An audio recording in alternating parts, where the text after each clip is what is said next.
So today we're tackling something pretty profound. This idea that your results, your income, relationships, career, they're always telling you something, a kind of hidden truth. Right. It's like a feedback loop that's constantly running. And it explains something we see all the time. Really smart, capable people feeling, well, stuck. Stuck, yeah. Despite knowing so much, trying so hard. Exactly. And Bob Proctor, who many know from The Secret, he argued this isn't really about just effort or smarts. It's about something deeper, an internal thing. So the core idea is your results aren't just random noise. Not at all. They're feedback. Always telling you something important about the path you're currently on. Okay, that's compelling. So for anyone feeling that frustration, where do we start? How do we uncover this unseen mechanism Proctor talks about? Well, that's our mission for this deep dive. We're going to unpack these insights from Proctor, explore his own journey, but more importantly, dig into his framework. How to understand and actually create the results you want. Regardless of what's going on outside. Exactly. So let's really unpack this. What if you could truly create your own economy, your own reality, basically from the inside out? That's the big question, isn't it? Yeah. And it starts with the core principle Proctor hammered home. Results tell the truth. They just are. Yeah. Undeniable signs of where you are. And he had this idea, create or disintegrate, meaning if you're not growing, you're actually moving backward. Yeah. Growth is fundamental to life itself. So thinking about your own results, the ones right in front of you, what are they saying? Proctor's own story is quite the example here. Oh, absolutely. Back before 1961, he was making $4,000 a year, had $6,000 in debt, generally unhappy, not healthy, surrounded by people in the same boat. He called it an impossible situation, just scraping by. Yeah, living day to day, thinking that was just it, fixed. Never really questioning if he had the power to change it from within. And then, bam, everything shifts. He meets Raymond Stanford. Proctor actually named his son after him later. And Stanford hands him Napoleon Hill's Think and Grow Rich. The book mentored by Andrew Carnegie, the wealthiest man back then. A legendary book. Stanford tells him, read this every day and do exactly what I tell you. And the change was, well, staggering. Within just 1 year, his income jumps from that $4,000 in debt to an annualized $175,000. Incredible. And in less than 5 years, it breaks $1 million a year. And get this, he was cleaning offices. Started with one for $15, then expanded to Toronto, Montreal, Boston, Cleveland, London. It's almost unbelievable, especially when you consider his background. Right. 2 months of high school, no business experience, a terrible work record, by his own admission. He didn't feel smart at all. Initially, he just thought, wow, I got lucky. But then he found that Voltaire, quote, luck is the word we invented to express the known effects of unknown causes. And that was the moment, the click. Yeah. That realization sparked a decade of intense study. From 61 onwards, 10 years trying to figure out why he changed. Like a scientist studying himself. He said something like, cleaning offices was almost incidental. I had been working on me solidly for 5 years. That nails it. It wasn't the external activity, it was the internal shift. Who he was becoming. Precisely. It's all about that internal focus versus just the external effort. Okay, so if results come from within, that internal state, why do so many brilliant people hit that wall? Lots of knowledge, degrees, but the results just aren't there.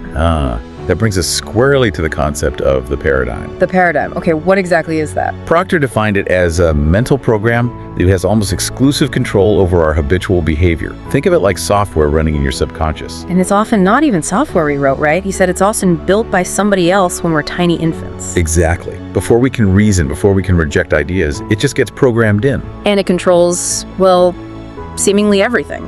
Our perception. Controls perception. How you see reality. How we use time. Because you can't really manage time itself. You manage activities, and the paradigm dictates those habits. It also controls creativity, effectiveness, productivity. Even logic, like when people say, oh, you've got to be realistic. That's often the paradigm talking, setting limits. And definitely, it controls our ability to earn money. I remember hearing that Earl Nightingale quote. Most people think they want more money than they really do, and they settle for a whole lot less than they could earn. That's the paradigm setting a ceiling, often unconsciously. So school gives us knowledge, valuable stuff. Absolutely. Facts, figures, skills. But it doesn't really teach us about this operating system, this paradigm. Rarely, if ever, which leads to that really frustrating situation. Superior knowledge, inferior results. Because it's not the knowledge itself creating the result. It's the paradigm controlling the behavior, and the behavior produces the result. The paradigm is the gatekeeper to action. Wow. Okay, so if this thing is set so early, almost like hardwiring, how on earth do you change it? It sounds kind of permanent. Well, that's where it gets really interesting. Proctor realized he'd unknowingly done what Buckminster Fuller talked about. Fuller, the inventor, right. What did he say? He said, "You never change things by fighting existing reality. You change things by building a new model that makes the existing model obsolete." Ah, so you don't fight the old program. You build a new one, internally. Make the old limiting paradigm irrelevant. And when you learn how to do that, the change is deep and lasting. Those old walls just crumble. Okay, building a new model. To do that, Proctor suggests we need to look at our own minds, our paradigms. But how do you visualize something like the mind? It's not like looking at your hand. Right. So he used a simple model developed by a Dr. Thurman Fleet back in 1934. So imagine two circles, a big one on top for the mind, a smaller one below for the body. Yeah. Then divide that big mind circle in half, horizontally. The top half is the conscious mind, the bottom half is the subconscious. This helps because the mind isn't actually a physical thing, like the brain is. Exactly. The mind is an activity. The brain is more like the hardware, the electronic switching station that the mind activates. Our thoughts literally create physical responses. Got it. So the top part, the conscious mind, that's the thinking mind. That's your educated mind where your intellect lives. It can choose, accept ideas, reject ideas, originate new thoughts. But didn't Earl Nightingale say something about most people not really thinking? He did. He quipped, if most people said that they were thinking, they would be speechless. We often just react based on the subconscious programming without really engaging that conscious choice. Which leads us to the bottom half, the subconscious mind. Yes, the emotional mind. And this is critical. It's where the paradigm resides. Okay. And crucially, the subconscious must accept whatever the conscious mind impresses upon it. It has no ability to reject. No filter. None. It's totally amoral, like fertile soil. It doesn't care if you plant corn or poison ivy. It just grows whatever seed you give it. Good or bad thoughts, it takes them in. And it can't tell the difference between what's real and what's just imagined. Not at all. Which is why visualization can be so powerful, or why worry feels so real. It processes the feeling associated with the thought.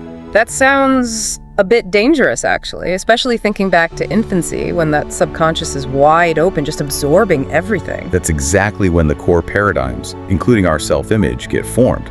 Maxwell Maltz wrote about this in Psycho-Cybernetics, that self-image dictates our boundaries, what we believe we can do. And Proctor warned, even as adults, we let so much negative stuff, news, gossip, fear, just bypass our conscious filter. Right, it goes straight into the subconscious, and suddenly we feel anxious, upset, fearful, even if the information wasn't entirely true or relevant to us. So this raises a huge question then. Are you actively, consciously guarding the gate to your subconscious mind? Are you being really intentional about what seeds you're allowing to be planted there? Because as Proctor stressed, no one's ready for a thing until they believe that they can acquire it. Belief, not just hoping or wishing. Real, deep belief. And that requires open-mindedness first. You have to be willing to entertain new possibility. He also said something interesting, that belief systems often change through a reevaluation. Just looking at something differently can shift your entire belief about it. Yeah, reframing it, seeing it from a new perspective can unlock a new belief. So practically speaking, how does this connect to changing your life, getting those better results we talked about, beyond just understanding the mind mechanics? Well, it connects directly to how we create value, which often shows up in our income. Proctor talked about the law of compensation. The law of compensation. Okay, what are the factors there? He said the money you earn is always in direct ratio to three things. 1, the need for what you do. 2, your ability to do it. And 3, how difficult it is to replace you. Ability and replaceability. So the key is getting really, really good at what you do. Becoming a master, as he put it. Increasing your skill and your uniqueness in the marketplace. Which brings us to those money-earning strategies he outlined. M1, M2, and M3. M1 is the most common. Overwhelmingly, 96% of people are in M1. Trading their time directly for money.